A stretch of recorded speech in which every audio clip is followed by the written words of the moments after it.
చిన్నారులు మహిళల రక్షణ కోసం తక్షణ రక్షణ పేరుతో ప్రత్యేకంగా స్పందన టీమ్స్ అందుబాటులోకి తీసుకొచ్చామన్నారు సీఎం రేవంత్ రెడ్డి. టీజీఐసీసీలో లాంఛనంగా ప్రారంభించారు. మహిళలు పిల్లల రక్షణ కల్పించే దేశాల అభివృద్ధి వేగంగా జరుగుతుందని పేర్కొన్నారు. మహిళలు చిన్నపిల్లల రక్షణకు కాంగ్రెస్ ప్రభుత్వం అత్యంత ప్రాధాన్యం ఇస్తుందని కూడా తెలిపారు. స్థానిక సంస్థలో మహిళలకు రిజర్వేషన్స్ ఇచ్చేలా కాంగ్రెస్ ప్రయత్నించిందని వెల్లడించారు రేవంత్ రెడ్డి.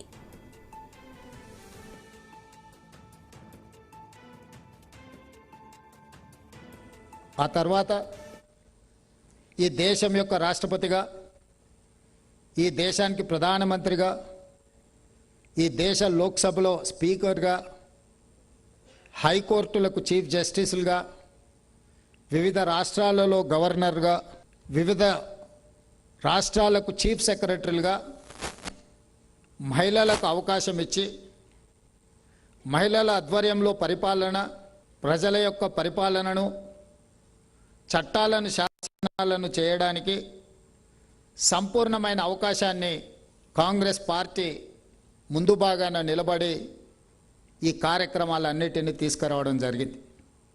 అదేవిధంగా మహిళలకు విద్యా ఉద్యోగాలలో రిజర్వేషన్లే కాకుండా స్థానిక సంస్థల్లో మహిళలకు రిజర్వేషన్లు ఇవ్వాలి. ఈ రోజు వరకు కొన్ని అంశాలలో మహిళల పట్ల కొంత వివక్ష ఈ సమాజంలో ఉన్నది. ఇది ఒక్క రోజులో మార్పు తీసుకురావాలనుకుంటే వచ్చేది కాదు. సతీ సహగమనం నుంచి పరిణామ క్రమంలో ఈరోజు మహిళలు స్వేచ్ఛగా తమ అభిప్రాయాలను చెప్పుకునే సమాజాన్ని మనం చూస్తూనే ఉన్నాం. ఈరోజు ఈ సమాజం, ఈ రాష్ట్రం అభివృద్ధి జరగాలి అని అంటే మహిళలకు రక్షణ కల్పించాలి, చిన్నపిల్లలకు భద్రతను ఇవ్వాలి అనేది మా ప్రభుత్వం బాధ్యతగా భావించింది. నేరస్తులను శిక్షించడము, నేరస్తులను గుర్తించడము, నేరస్తులను శిక్షించడం, చట్టపరంగా వాళ్ళ మీద పెట్టాల్సిన కేసులు, ఇవి పరిణామ క్రమంలో తీసుకునే చర్యలు. కానీ తక్షణమే బాధితులకు ఒక మానసిక భద్రత కల్పించడానికి ఈ ప్రభుత్వం, ఈ సమాజం నా పట్ల వివక్షతో లేదు, ఈ ప్రభుత్వం, ఈ సమాజం నా గౌరవాన్ని కాపాడడానికి ప్రయత్నం చేస్తుంది, నాకు సమస్య వచ్చినప్పుడు నా పక్కన నిలబడుతుంది, నాకు అవమానం జరిగినప్పుడు అవమానం చేయడానికి పాల్పడే వాళ్ళని శిక్షిస్తుంది అనే ఒక నమ్మకాన్ని, విశ్వాసాన్ని మన ప్రభుత్వం కల్పించాలనుకుంటుంది.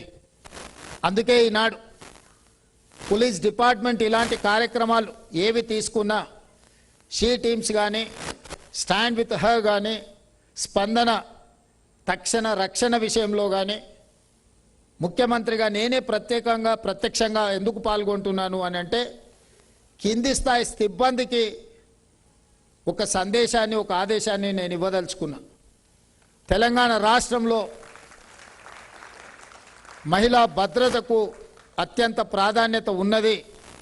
చిన్నపిల్లల రక్షణకు ఈ ప్రభుత్వం ప్రాధాన్యత ఇస్తుందని ఒక సందేశాన్ని ఇవ్వాలి అనే ఆలోచనతోనే ఈరోజు రాష్ట్ర ప్రభుత్వ బాధ్యత కలిగిన ముఖ్యమంత్రిగా ఈ కార్యక్రమాల్లో నేను పాల్గొంటున్నాను.